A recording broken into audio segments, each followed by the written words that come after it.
Hola a todos, sean bienvenidos y bienvenidas al curso de tópicos de programación cibernética de la Universidad Autónoma de Aguascalientes.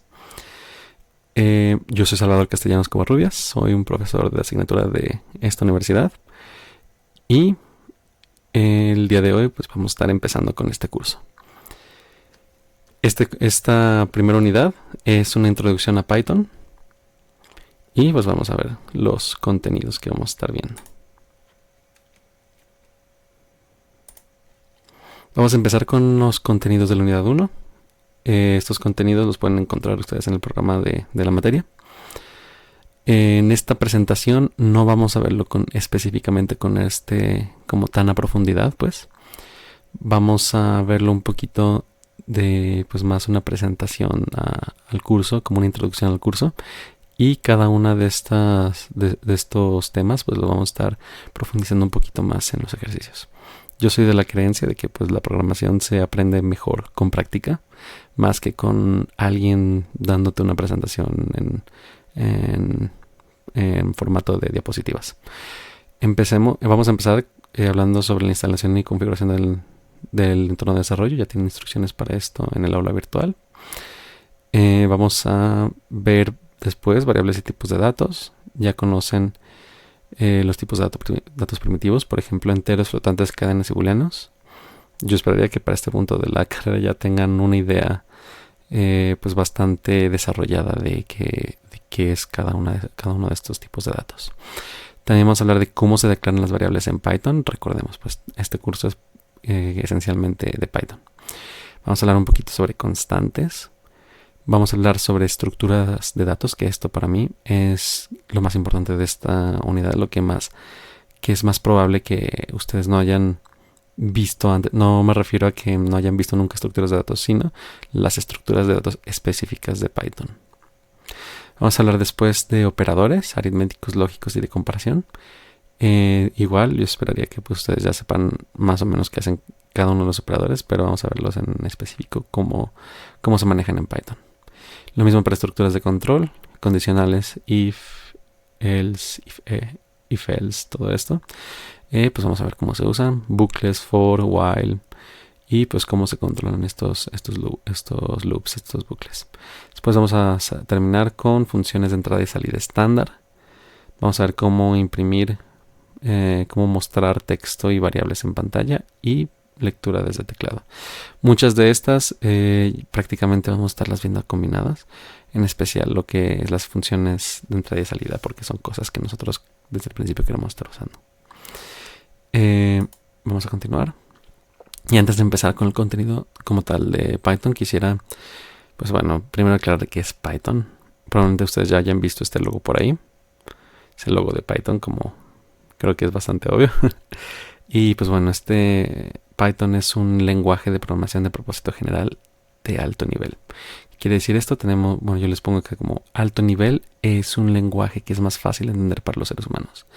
Nosotros quizás aquí en un lenguaje de alto nivel tendremos más palabras que nos denoten las ideas para que nosotros podamos entender más fácilmente. En cambio, un lenguaje de bajo nivel es más próximo al lenguaje máquina, que pues el lenguaje máquina sería como el lenguaje que hablan las computadoras. Entonces, entre más alto es el nivel, más cercano es a los seres humanos. Entre más bajo el nivel, es más cercano a las computadoras.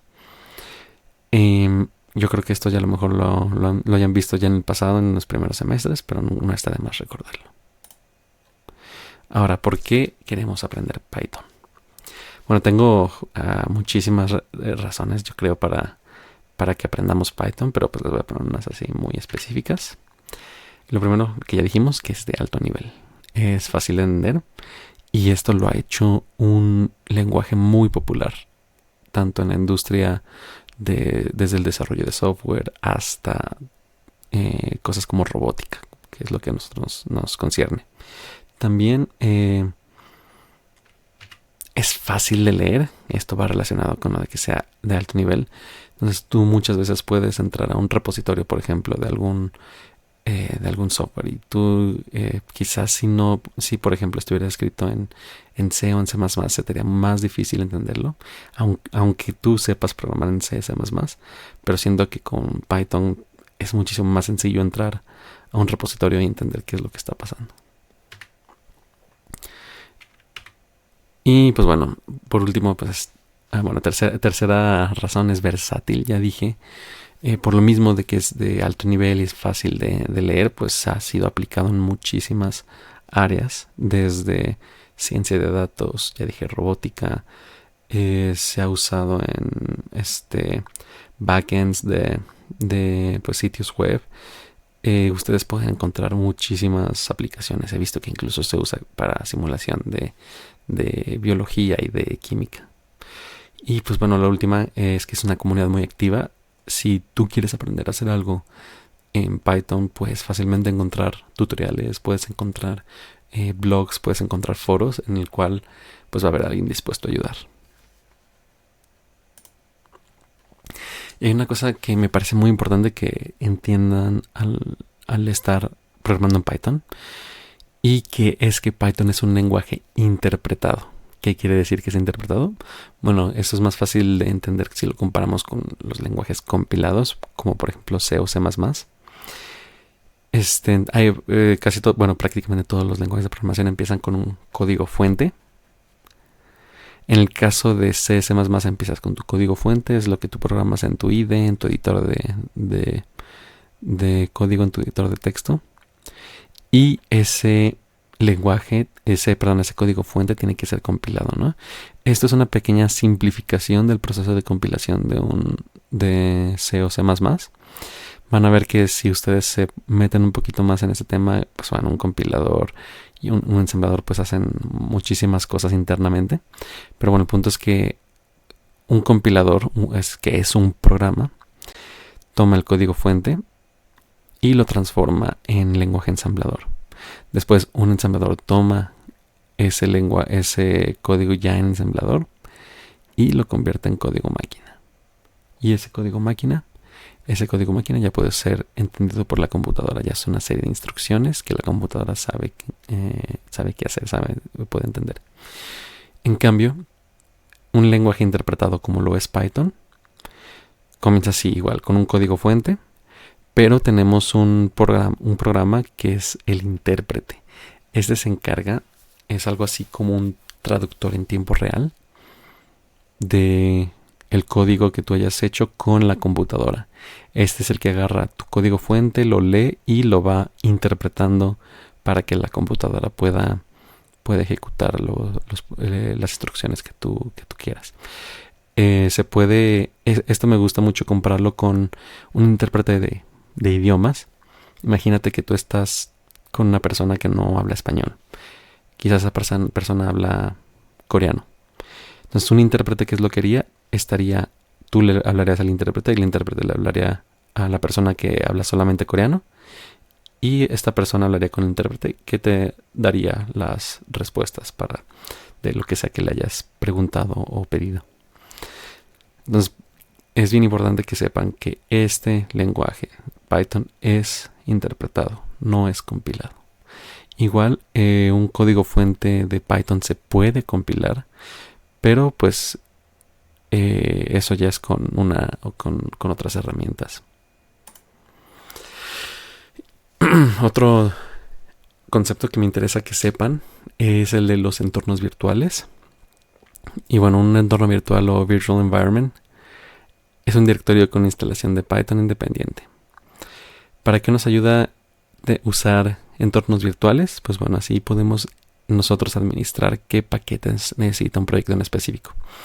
Y es que bueno, como pasa mucho con muchos lenguajes de programación en especial, que tienen muchísimas librerías que pueden ser usadas por un montón de cosas. A veces pasa que ciertas librerías no son compatibles con algunas versiones de alguna otra librería, por ejemplo. Entonces, por ejemplo, tú puedes yo aquí lo puse con una carpeta que dice mis entornos, una carpeta donde tú tendrás tus entornos virtuales, y tú tienes un entorno 1. Aquí a lo mejor pues tú puedes decir, bueno, este entorno quiero que utilice Python 3.8, y mi proyecto requiere que use en específico OpenCV 4.7. Pero ¿qué pasa? Que a lo mejor también ese mismo proyecto requiere que use NumPy 2.1.0. Y yo puedo mantener esta instalación aislada de cierta forma, yo sabiendo que necesito yo estas versiones y sé que mi proyecto no va a utilizar código que no sea compatible con ninguna de estas versiones de estas librerías. Y puedo yo tener, por ejemplo, que aparte otro entorno que a lo mejor es una versión más, por alguna razón es una versión más nueva de Python, por ejemplo 2.15. Y para que también aquí necesito OpenCV 4.11. Entonces vean cómo podemos tener aquí una versión completamente más nueva de la misma librería en la misma computadora, pero yo puedo trabajar con ambas. Solamente tengo que utilizar un entorno para un proyecto y otro entorno para el otro proyecto. Y aquí también, por ejemplo, puedo usar TensorFlow 2.18.1, que es una librería que en el entorno 1 no estoy usando. Muy bien. Entonces, todo el material para este curso, las plantillas, las plantillas para los ejercicios, las prácticas, todo eso, lo vamos a encontrar en este repositorio de GitHub, que pues yo voy a estar actualizando a lo largo del curso. Les recomiendo que pues si lo chequen, que se familiaricen con GitHub si nunca lo han usado. De todos modos, voy a estar subiendo las prácticas al aula virtual por si existe algún problema de que alguien no pueda descargar nada de GitHub por alguna razón. El aula virtual va a tener todas las prácticas. Pero bueno, yo en este repositorio voy a estar actualizando, voy a estar poniendo nuevas versiones de las plantillas y de las prácticas para que ustedes también puedan checarlas. Ahora sí, a lo fuerte. Nosotros vamos a utilizar Jupyter Notebooks, o sea, los cuadernos de Jupyter. Este es el logo de los notebooks de Jupyter. Y pues bueno, yo también quiero que usen Anaconda. Es muy fácil de instalar estos dos software. De hecho, ustedes descargan Anaconda y ya automáticamente pueden instalar fácilmente Jupyter Notebooks. Entonces nuestra primera práctica va a ser instalar Anaconda y crear un entorno virtual. Ustedes ya pueden encontrar las instrucciones en el repositorio o en el aula virtual en la sección de la unidad 1.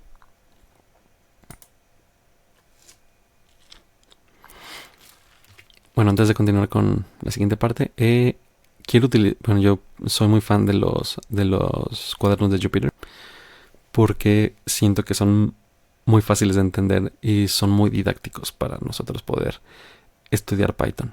Y no solamente eso, también se pueden utilizar para muchísimos proyectos. Entonces sí veo mucho beneficio de utilizar los cuadernos de Jupyter para aprender Python. Por otro lado, no voy a dejar de lado, por así decirlo, la forma tradicional de programar en Python. Por ejemplo, los ejercicios vamos a hacerlos en notebooks, pero las prácticas yo quiero que las hagan en scripts normales de Python. Esto para que pues tengan las dos formas de programar y que no dejar flaquezas de ningún tipo. Y bueno, vamos a continuar con el segundo tema, que sería variables y tipos de datos. Vamos a empezar entonces con tipos de datos primitivos. Hay 4 tipos de datos primitivos, que son entero, flotante, booleano y cadena, en Python pues. El entero, pues como lo dice su nombre, es un número entero, o sea, hace que no tiene punto decimal. Flotante, que es un número con punto decimal. Booleano, que puede ser verdadero o falso. Y cadenas, que pues son secuencias de caracteres. No voy a tener mucho en ellos porque yo supongo que ustedes ya deberían más o menos saber qué significa cada uno. Y en los ejercicios vamos a ver en específico qué es lo que podemos hacer con cada uno. Bueno, el segundo tema, el inciso B, sería declaración de variables. Y empezamos definiendo variables. Que bueno, es un espacio de memoria que tiene un nombre simbólico asociado. Ese nombre simbólico es el nombre que nosotros normalmente le damos a nuestro código. Y pues bueno, ese espacio en memoria pues suele contener información, ¿verdad? El valor que puede tomar una variable puede ser de cualquiera de los tipos que ya hemos visto. Y vamos a poner un ejemplo. Digamos que tenemos una variable que se llame nombre y el valor en esa memoria sería Pedro. En el primer caso, tú lo declararías como nombre igual a Pedro. Entonces el nombre de la variable es nombre y el valor de la memoria es Pedro. También puedes, por ejemplo, poner una edad. Edad sería el nombre de la variable. 23 sería el valor de la memoria. En la memoria, perdón. Bueno, anteriormente, si ustedes ya han usado lenguajes compilados o, por ejemplo, como por ejemplo C++, ustedes ven que tienen que siempre declarar las variables de esta forma, ¿no? Tienes que especificar el tipo de variable, la edad, el nombre de la variable, perdón, y el igual a valor, punto y coma.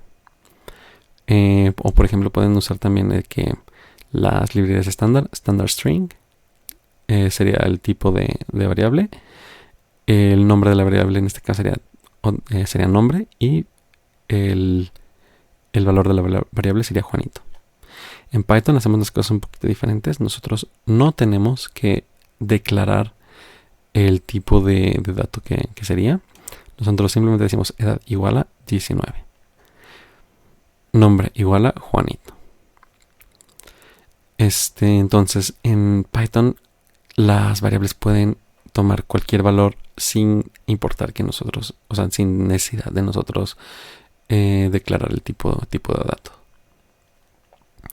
Aquí como nota, las variables pueden contener letras, números y guión bajo en su nombre, pero no pueden empezar con números. Tú no puedes empezar 1 edad igual a 19, no, eso no se vale. Tienes que empezar con letras o guión bajo. Constantes. Yo creo que ustedes han usado constantes en otros lenguajes de programación. Por ejemplo, en C++ se añade el prefijo const y después se declara como si fuera una variable, ¿no? El tipo de dato, nombre de la variable, igual a el valor. Y bueno, ¿cómo hacemos las cosas en Python? Pues en Python no hay constantes como tal. Sí podrías decir que hay formas de declarar constantes, o sea, bueno, es muy relativo, pero no tenemos una forma como en C++ de decir, esta es una constante, esto ya no se mueve. Nosotros normalmente en Python lo que hacemos es simplemente pues usar una convención de nombres. Algo que he visto muy común es que si pones una variable en mayúsculas, indicas que es una constante y que no debes cambiarla en otras partes del programa. También hay formas de crear constantes en objetos, pero pues eso no lo vamos a ver todavía, eso va para más adelante. Aquí les pongo el ejemplo en el que declaramos horas por día, son 24, y nosotros pusimos todo con mayúsculas para indicar que es una constante. Vamos a continuar con las estructuras de datos. Vamos a primero definir qué es una secuencia. Una secuencia es un objeto que guarda múltiples elementos de datos, guardados uno detrás del otro. Puedes hacer operaciones en una secuencia para examinar y manipular los datos en ella. Muy probablemente tú hayas visto en otros lenguajes de programación algo como vectores o listas, que básicamente son eso. Son secuencias de datos, son secuencias que están pues una guardada detrás de otra, ¿no? Son como un arreglo, pues. Nosotros en Python, así nativamente, pues tenemos listas y tuplas, que son tipos de secuencias. Vamos a ver que hay pues diferencias fundamentales entre ellas dos. Pero lo importante es que sepas que en general las dos tienen esa característica de que son múltiples elementos de datos guardados uno detrás del otro. Vamos a empezar con las listas. Una lista es un objeto que contiene múltiples elementos de datos. Las listas son mutables. ¿Qué quiere decir que sea mutable? que su contenido puede modificarse durante la ejecución de un programa. Entonces, digamos, tú puedes definir al principio una lista y más adelante quieres cambiar uno de los datos y es como que el tercer dato ahora tengo que cambiarlo de A ahora tengo que cambiarlo por B. Tú puedes hacerlo perfectamente. Las listas son estructuras de datos dinámicas, lo que significa que puedes añadir o eliminar elementos. O sea, digamos, si tú tienes una lista de 4 datos y a lo mejor ya no ocupas el último, puedes eliminarlo. O si tienes 4 datos y necesitas añadir un dato más, puedes hacerlo y quedarías con una lista de 5 datos. Y pues bueno, las listas pueden usar indexación, segmentación y diversos métodos para trabajar con listas en un programa. Ustedes van a ver esto más a detalle. A lo mejor si se los digo ahorita no tiene mucho sentido. Pueden decir como que esto no me dice nada. Pero en los ejercicios van a estarlo viendo y van a entender exactamente qué es lo que quiero decir con todo esto. Aquí les pongo un ejemplo de una lista, se llama números pares. 2, 4, 6, 8 y 10. Y a mí me gusta imaginarlo como celdas.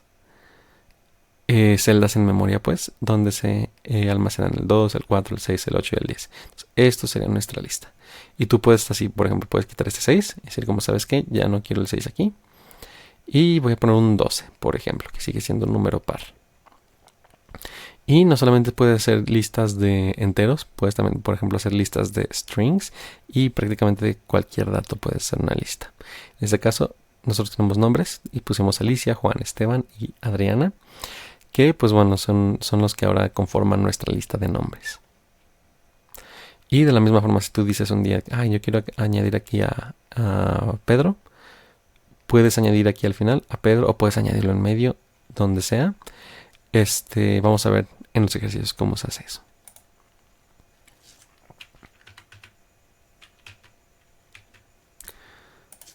Un momento, me está fallando aquí la presentación. Ahí está. Muy bien. Lo siguiente son unas tuplas. Les pongo el nombre en inglés por tuples aquí junto a su nombre en español, para que ustedes, si un día necesitan investigar algo que a lo mejor no les funciona algo en su código, puedan buscarlo en inglés, donde se encuentra muchísima más información. Entonces, de todos modos, muy probablemente pueden encontrar información en español, pero la cantidad de información en inglés pues es muchísimo mayor. Bueno, una tupla es muy parecida a una lista, pero tiene una gran diferencia, y es que es inmutable. Quiere decir esto que no pueden cambiar el contenido. Por ejemplo, yo tengo esta tupla 1, 2, 3, 4, 5. Yo no puedo agregarle elementos extra, yo no puedo borrarle elementos, yo no puedo decir cambia el elemento 3 por un 6, no puedo. Dices, bueno, ¿y eso para qué me sirve si nada más parece que es peor, ¿no?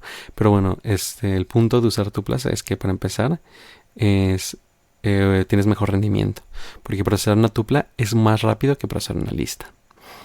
Entonces depende de tu aplicación, puede ser que hay veces en las que dices como que sabes que requiero hacer esto muy rápido y yo ya tengo todos los datos que necesito desde el principio. Entonces ahí puedo usar una tupla. Otra cosa, las tuplas son seguras, por lo mismo que digo de que no puedo cambiar los elementos en el programa. Si yo sé que yo sé que mis datos no van a cambiar, no deberían cambiar en todo el programa, simplemente uso una tupla y ya me quito de problemas.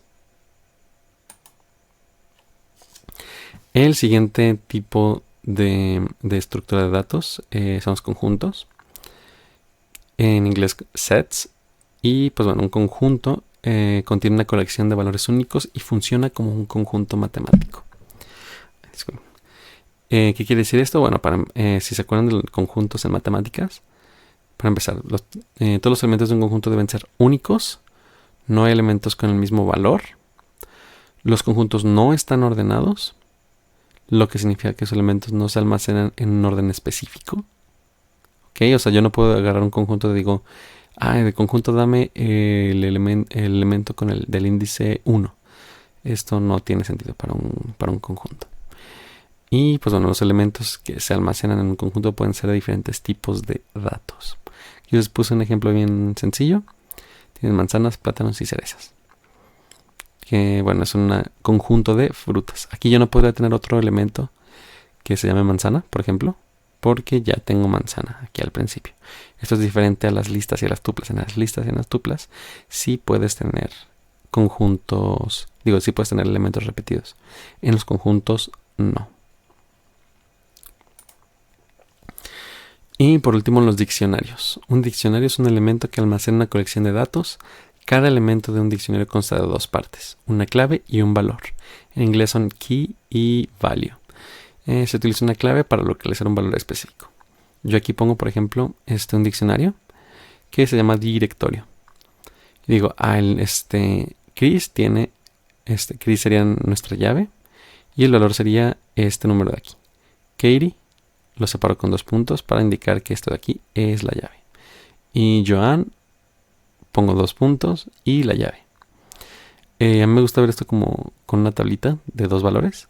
Por ejemplo, tú dices como que, ¿saben qué? Necesito el número de Chris. Tú en tu programa dices como, dame el número que tiene como llave Chris. Busca en el directorio el número que tiene como llave Chris y te va a retornar este valor.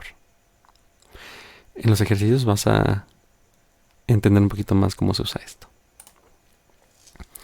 Vamos a continuar con los operadores. En específico vamos a ver 3 tipos de operadores: aritméticos, lógicos y de comparación.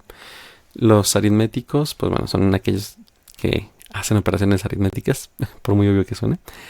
Los lógicos permiten conectar múltiples expresiones booleanas para crear una expresión compuesta. Y de comparación se usan para comparar 2 valores, como su nombre nos dice, ¿no? Los aritméticos tenemos los de toda la vida: suma, resta, multiplicación y división. Tenemos el módulo, que es por así decirlo, el residuo de una división. Tenemos el exponente. Y aquí les puse esta que a lo mejor puede que no hayan escuchado. Se llama piso.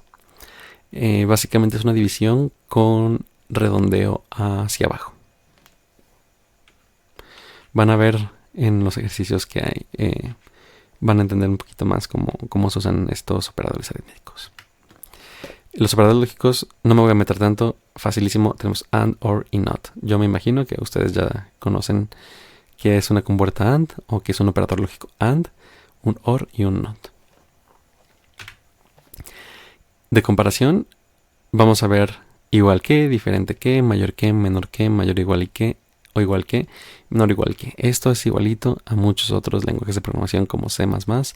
Bueno, C++ y creo que Java utiliza los mismos operadores de comparación. Entonces, si ustedes ya saben usar aquellos, esto se les va a hacer sencillísimo.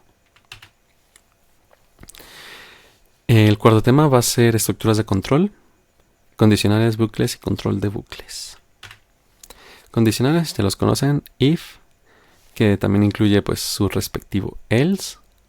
Vamos a ver if con su respectivo, bueno, con este a lo mejor no lo han visto, pero es elif, que también se conoce en otros lenguajes como else if, en el cual tú puedes probar una condición y dices, bueno, esta condición no fue verdad, vamos con la segunda condición.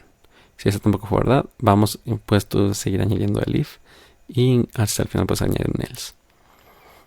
Y también podemos utilizar esto que es match expression, bueno, match case, pues. Y también vamos a verlo en los ejercicios. Se parece mucho al switch case. Vamos a ver también bucles o loops, depende de cómo lo hayan estudiado, que tenemos básicamente 2, ¿no? For y while. El for suele utilizar algo que llamamos un iterador. Van a ver en los ejercicios qué es eso. Y vean que aquí la sintaxis sí es muy distinta a lo que nosotros estamos acostumbrados en C y C++. Simplemente no usamos el paréntesis y no utilizamos una i igual a 0 mientras i sea menor a n y más. Pues no, aquí usamos un iterador. Ustedes en los ejercicios van a ver cómo es eso. El while es básicamente lo mismo que en C y C++.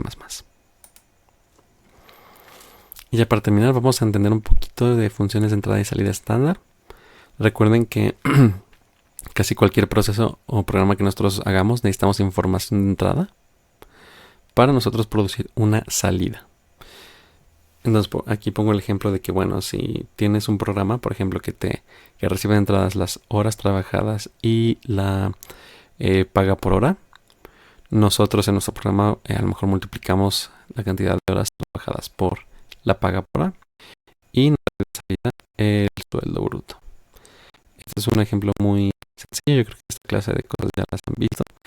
Pero además para recordarnos que casi cualquier programa necesita una entrada y nos da una salida. Aquí puse mal el título, perdón. Pero pues para nosotros, para nuestras entradas y salidas, pues bueno, tenemos salidas de texto. En este caso les puse print hola mundo, algo sencillo. Esto normalmente es lo que nos da nuestras salidas para nosotros, ¿no? Nosotros normalmente imprimimos en pantalla, en una terminal, el resultado de nuestro programa. Y nosotros para leer, utilizamos en Python input. Y pues bueno, esto normalmente nos da, nos permite ingresar con nuestro teclado una entrada para nuestro programa. Y pues bueno, eso sería todo. Ahora te pido que vayas a hacer los ejercicios en Jupyter Notebooks. Y con esto me despido. Nos vemos a la próxima.